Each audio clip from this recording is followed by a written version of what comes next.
আসসালামু আলাইকুম এভরিওয়ান, আশা করি সকল ভালো আছেন। আলহামদুলিল্লাহ আমরাও ভালো আছি। ডিম দিয়া ফুলকপি ভাজি যে মজার রেসিপি আপনার লগে শেয়ার করলাম। বেশি সময় লাগে না এই ভাজিটা বানাইতে, একবারে কম সময় লাগে।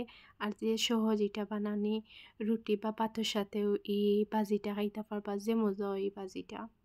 আগে থাকি ফুলকপি গাজর সব কিছু খাটিয়া ক্লিন হরিয়াটা জালে তুলিয়া রাখি দিছি। ফুলকপির ডেটাটাও এখানে ইউজ করছি, যে নরম ডেটা আছিল, আর ডেটাটা দেওয়ায় বাজিটা আরও বেশি মজা হয়েছে আর দেখতেও সুন্দর লাগে। আর আমি কিন্তু অপচয় করছি না, ডেটা ওটা দিলাইছি।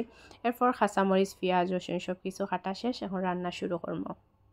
চুলার মাঝে কড়াইটা দেওয়ার পর পরিমাণ মতো তেলটা দিলাইমু। বেশি তেল দিতাম না ভাজি, বেশি তেল দিলে ভাজিটা মজা লাগে না। সো তেলটা গরম হয়ে গেছে, 2 কোয়া রসুন কুচি দিলাইমু। রসুন কুচিটা হালকা ব্রাউন কালার করে লিমু। ব্রাউন কালার হয়ে গেলে পেঁয়াজ আর মরিচ পরিমাণ মতো দিয়া আরও 2 মিনিট ভাজি লিমু।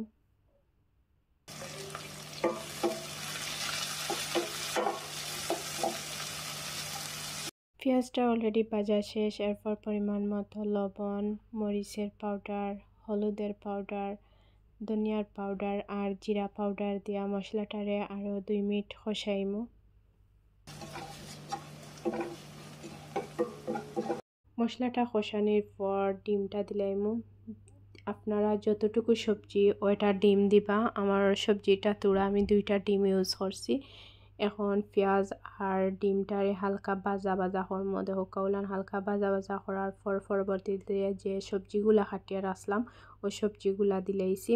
আপনারা অবশ্যই ফুলকপির ডেটা দিবা, যে মজার একটা ভাজি হয়, অবশ্যই ট্রাই করবা। এরপর 10 মিনিট জাল দিলাইমু।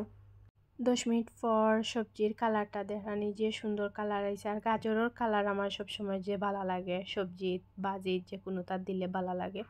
এরপর পরিমাণ মতো গরম পানি দিলাইমু। ফুলকপি ডেটা ওটা সব কিছু সিদ্ধ আর দিয়া আরও 10 মিনিট জাল দিলাইমু সবজিটারে। 10 মিনিট পর সবজিটা পুরা সিদ্ধ হয়ে গেছে। ভাজিটা মাখা মাখা রাখছি। মাখা মাখা ভাজি রুটি দিয়ে খাইতে আমার সবচেয়ে বেশি ভালো লাগে, বাদ দিয়েও তো বেশি ভালো লাগে না।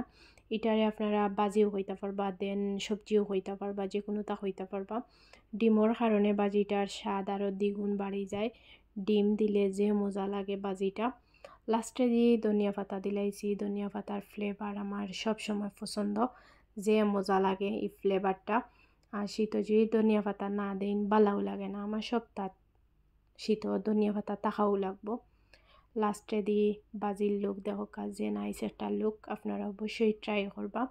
আমার রান্না যদি আপনারা ভালো লাগিয়া থাকে অবশ্যই একটা লাইক আর একটা সাবস্ক্রাইব করি আমার পাশে থাকবা।